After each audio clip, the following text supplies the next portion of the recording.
자, 내일부터 사전투표가 시작되면 사실상 본격적인 투표전에 돌입하게 됩니다. 또 오늘부터는 여론조사 결과 공표가 금지되기 때문에 판세 분석에도 한계가 따를 수밖에 없습니다. 자, 그래서 오늘은 여론을 분석하는 남자 여분남의 판세 노트를 준비했습니다. 공표 가능 기간인 어제까지 실시된 여론조사 결과를 토대로 종합적인 판세 분석을 해보겠습니다. 자, 우선 전체 선거 판세를 요약해 보겠습니다. 민주당 절대 우세입니다. 어제 나온 방송 3사 여론조사 결과를 보면 17개 광역단체장 가운데 14곳에서 민주당이 앞서고 있는 걸로 나타났습니다.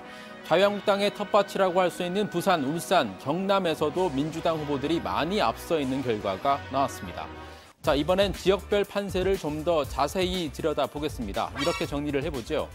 TK 너마저. 자, 이게 무슨 뜻일까요? 우선 여론조사 결과부터 보시죠. 대구시장 지지도를 보시면 1위 자유한국당 권영진 후보와 2위 민주당 임대윤 후보의 격차가 불과 1.9%포인트에 불과합니다. 오차 범위 내에서 1위 다툼을 하고 있죠. 경북지사는 오차 범위를 살짝 벗어나기는 했지만 자유한국당 이철우 후보와 민주당 오중기 후보가 7.6%포인트 차이로 접전을 펼치고 있습니다.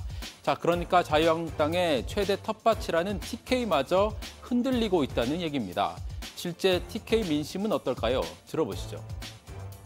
대구 경북은 무조건 자유한국당이었거든요. 네. 저도 그랬고. 근데 요새는 저 같은 젊은 사람들은 거의 다 좀 돌아선 것 같아요. 지금 많이 안 바뀌었겠어요? 내 생각에는.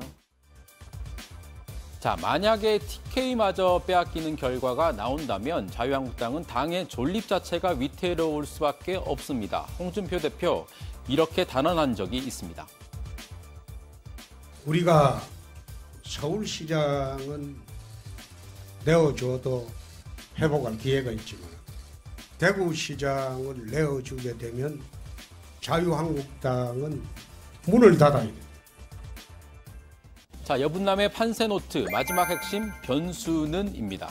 자, 이렇게 TK마저도 격전지로 떠올랐는데 남아있는 변수는 뭐가 있을까요? 크게 단일화와 네거티브로 정리할 수 있겠습니다.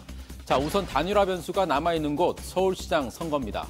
보시는 것처럼 민주당 박원순 후보가 압도적인 1위를 달리고 있기 때문에 김문수, 안철수 후보가 막판에 손을 잡을 가능성 여전히 배제하기 힘듭니다. 두 번째, 네거티브 공세가 변수가 될 수 있는 지역은 경기입니다.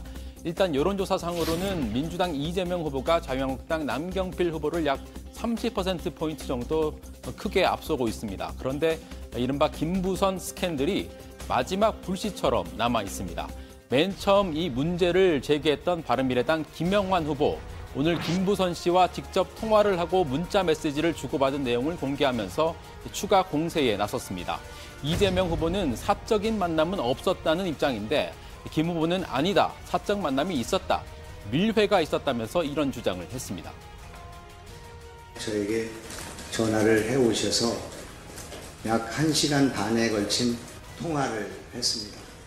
이것이 2007년 12월 12일이 되겠습니다.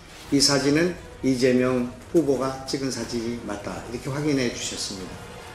이재명 후보께서 그것을 찍을 때 여배우의 가방을 들고 찍었답니다. 거길 비 오는데 왜 가느냐, 옥수동에서 만나자고 했던 사람 놈이에요. 홍하로 가는 사람을 옥수동 집에 가 있으라고 하고 옥수동 집에서 미래가 이루어진 것 같습니다. 광화문 낙지집에서 먹고 국가인권위원회에 제 차를 파킹해 놨는데 차에서 저한테 요구했어요. 이것이 성추행인지 또는 이것이 어떤 문제가 있는지에 대해서는 제가 본인이 부인하고 있기 때문에 말씀드리지 않겠습니다. 자, 이런 가운데 오늘 시민일보는 김부선 씨 육성으로 추정되는 통화 내용을 입수했다고 보도했습니다. 그리고 실제로 이 녹취 파일이 조금 전에 공개가 됐습니다. 보도에 따르면 김 씨가 이재명이랑 15개월을 외로우니까 만났다. 15개월을 단돈 10원도 안 들이고 즐겼으면서 자기를 2차례나 보호해줬는데 허언증 환자라고 했다 등의 발언을 한 것으로 돼 있습니다. 이에 대해 이재명 후보 측은 그것은 그쪽 입장일 뿐이라고 일축했다고 시민일보는 전했습니다. 자, 이렇게 단일화와 네거티브 공세라는 변수가 있긴 하지만 어제까지 나온 여론조사 결과는 대체로 여당에 유리한 걸로 나타났습니다. 물론 야당은 실제 선거 결과는 다를 것이란 주장을 하고 있죠.